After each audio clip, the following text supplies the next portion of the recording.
Hi, good morning to you all. Thank you for joining us on this Friday for one of our Facebook Live events. We are now hosting these every second Friday, and we may discuss a topic with COVID, and sometimes we'll be branching out to other subjects now. Today's topic I'm going to address is how long does coronavirus or COVID-19 last in our body? And this is a little bit of an interesting topic, and I'll get into that in a little while. So, some patients, they have the 2 to 3 weeks of feeling sick, be it from the fatigue, chills, headache, muscle aches, nausea, diarrhea. List goes on, includes a whole lot of symptoms. And then we see patients who have that seem to get better, and then they relapse. They seem to have similar symptoms again of COVID-19. And as you may recall, there were some news stories and even some published articles about was there a potential for people who'd recently been infected to get reinfected with COVID-19, with coronavirus causing COVID-19 a second time within that short period of time. This has mostly been refuted that there is reinfection. Instead, what it appears to be is that there were still virus fragments being shed by the person, but not actual live virus. And the person was not reinfected. They were not reinfecting, they were not infecting other people, and they had not been around people who'd recently had COVID and got it from them. So that's the good news, is it doesn't appear that these were reinfections.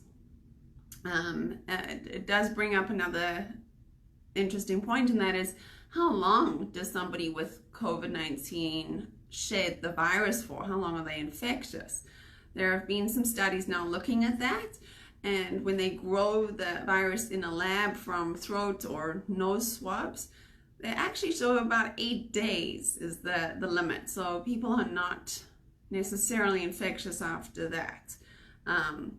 Still, I want people to ensure that they are following the CDC guidelines of, if you are sick, you waited at least 7 days plus, 72 hours after any symptoms that you had before you assume that you're no longer infectious.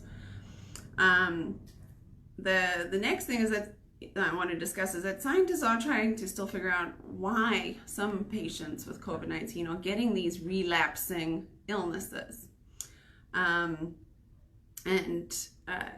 We're not sure exactly why. It is possible that these people that we can call long-term COVID-19 patients are struggling because some of the coronavirus is still in their tissues. This does occur with some other viruses. You can think of cold sore virus, that people often get a cold sore. That's something that the virus is persisting in their body. So there are a whole lot of viruses where this occurs.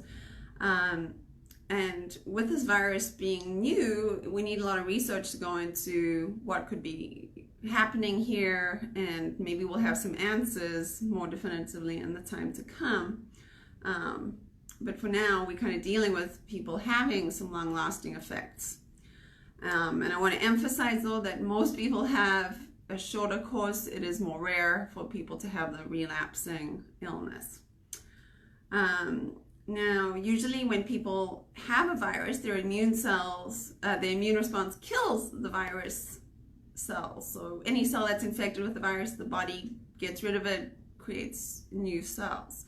But there are some cells which are too important to kill. So think of certain long-term neurons and other cells. There the body makes a compromise. It's not going to kill those cells.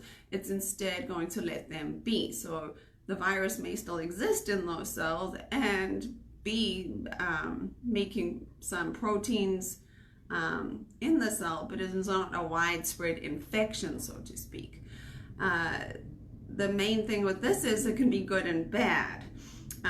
It could be good because you're maintaining immunity. Your body is constantly aware of this infection, and then it's unlikely that you would get it again from being reinfected. The bad could be there is some thought that this response is causing or involved in the cytokine storm, where the immune system is kicking into overdrive and actually causing damage. So still lots to find out, but it is a possible explanation for why we have people with relapsing symptoms. There is just still so much to learn and the long-term effects. In the meantime, I recommend people stay safe, practice social distancing, wear your masks, and wash hands frequently. I am going to also answer some questions today if we have any. I don't have Dana here with me. Let me check and see if we have any questions. I don't think we have any right now.